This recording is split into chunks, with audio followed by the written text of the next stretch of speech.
Nice out இந்த series வந்து உங்களுக்கு நல்லா தெரிஞ்சிருக்கும். இந்த டேனியல் கிரெக் நடிச்ச சீரீஸ். இதோட 3வது பார்ட் வந்து இப்போ வந்திருக்கு. 3வது பார்ட்னா அந்த முதல் கதைக்கும் 2வது கதைக்கெல்லாம் வந்து சம்பந்தமே கிடையாது.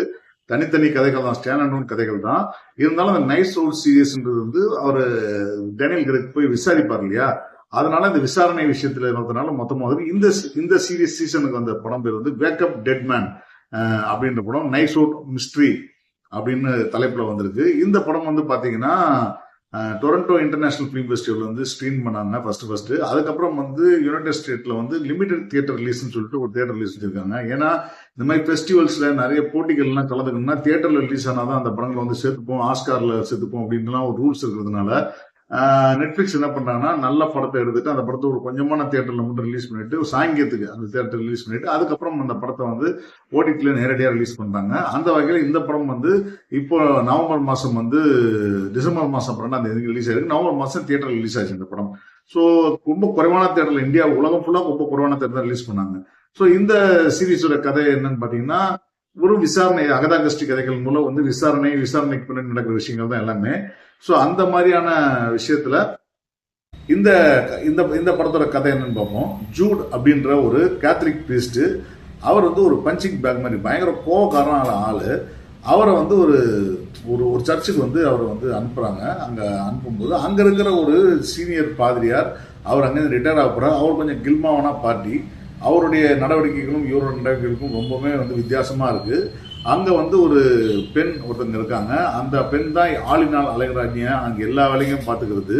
ஸோ இவங்க தான் அந்த இடத்துல இருக்கு. அந்த ஒரு நாளைக்கு என்ன ஆகுதுன்னா ஒரு விக்கின்றவர் தான் அந்த பெரிய பிரிஸ்ட்.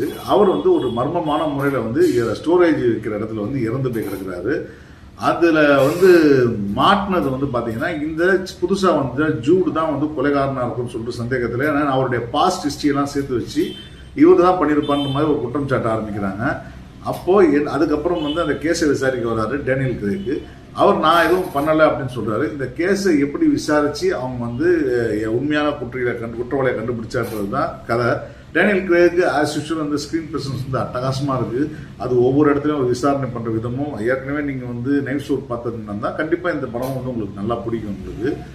ஆனா இந்த சீரீஸ் வந்து இந்த சீரீஸ் ஆஃப் படங்களுக்கு வந்து முதல் கதைக்கும் 2வது கதைக்கும் எந்த கதைக்கும் சம்பந்தம் கிடையாது. எல்லாமே ஸ்டாலின் நடுவன் படம் தான். இந்த கதை தனி கதை தான், ஒரு இன்வெஸ்டிகேஷன், தனியான விஷயம் தான். ஸோ எப்படி கண்டுபிடிச்சான்றதை ஒவ்வொரு இடத்துலையும் ஒரு சின்ன சின்ன ட்விஸ்ட் வச்சு பண்ணியிருக்காங்க. அந்த ட்விஸ்ட் வந்து கிளைமேக்ஸில் வந்து உண்மையாக நல்லா ஒர்க் அவுட் ஆயிருக்கு. நல்ல ஷார்ப்பான வசனங்கள் இந்த படம் முழுக்க இருந்துகிட்டே இருக்கு. அதை வந்து உங்களுக்கு சப்டைட்டில் ஃபாலோ பண்ணுறவங்களா இருந்தால் உங்களுக்கு புரியும். இங்கிலீஷ் படங்கள் நிறைய டயலாக் ஓரியன்டட் படங்கள் பார்க்குறதுனா கண்டிப்பாக உங்களுக்கு பிடிக்கும். இன்னும் தமிழ் டப்பிங் வரலன்னு நினைக்கிறேன். வந்தால் இந்த படம் வந்து இன்னும் கொஞ்சம் நிறைய பேர் என்ஜாய் பண்ணுவாங்க. ஏன்னா அந்த அளவுக்கு முழுக்க டயலாக் மட்டுமே இருக்கிற படம் இந்த படம். ஸோ அந்த வகையில் இந்த படம் வந்து ஒரு டிப்பிக்கல் என்ன சொல்றது, ஒரு கிரைம் இன்வெஸ்டிகேஷன் கதை. அதுவும் முழுக்க இன்வெஸ்டிகேஷன் மட்டும்தான். எந்த விதமான ஆக்ஷனோ இல்லை வந்து ஒரு கோரியான திங்கோ இல்லை பயமுறுத்துற சீனோ இல்லை இந்த ட்விஸ்ட் அண்ட் டர்ன்ஸ் இருக்கிறது கிடையாது. இந்த இன்வெஸ்டிகேஷன் போக கிடைக்கக்கூடிய ட்விஸ்ட் அண்ட் டர்ன்ஸ் தவிர வேறு எதுவுமே கிடையாது இல்லை. ஸோ கிளைமேக்ஸ் வந்து உண்மையாகவே வந்து ஒரு ஸ்டன்னிங்கான ஒரு கிளைமேக்ஸ் தான் இருக்கு. இந்த மாதிரி படங்களை தொடர்ந்து பார்க்கக்கூடிய ரசிக்கக்கூடிய ஆட்களுக்கு இந்த படம் நிச்சயமா பிடிக்கும். இல்லாட்டா என்னடா பேசியே கொள்றாங்கன்னு சொல்லிட்டு ஒரு தோணும் உங்களுக்கு. ஸோ அப்படி தோன்றதுக்கான வாய்ப்பும் இருக்கு. அதனால டப்பிங் வந்ததுன்னா நீங்க பாத்துங்க. இல்லைன்னா இங்கிலீஷ்ல நீங்க இந்த மாதிரி த்ரில்லர் படங்கள் பார்ப்பீங்கன்னு நினைச்சுன்னா கண்டிப்பா இந்த படம் பாருங்க. நெட்ஃபிளிக்ஸ்ல வந்திருக்கு. பார்த்துட்டு உங்க கருத்து சொல்லுங்க. நன்றி, வணக்கம்.